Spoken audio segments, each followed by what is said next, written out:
Hello everyone, welcome back to the channel. Hope you are doing fine, and in today's video I'll be showing you Starlink how to hook up. So without wasting any time, let's just jump right on the video and make sure to watch this video till the end and follow the steps as well.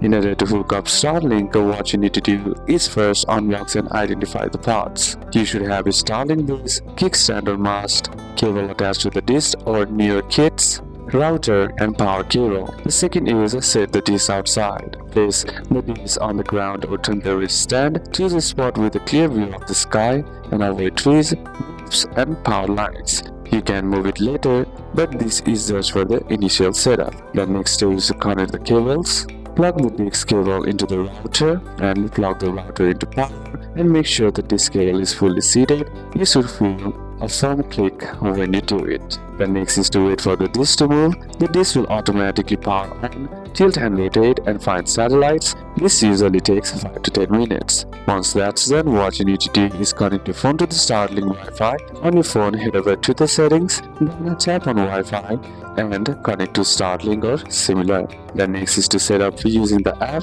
Simply head over and open up the Starlink application, and then be sure to log into your account, or simply follow the setup prompts by creating Wi-Fi name, Wi-Fi password, and the router will be boot. Then confirm you're online, reconnect to your Wi-Fi network and open the app, and you should see the status online, and that's it, and you are hooked up. So these are a couple of steps that you can apply, and that's it for today's video guys. Hope this video was useful to you. Leave a like if it did, comment down any questions that you have, and see you soon on the next one.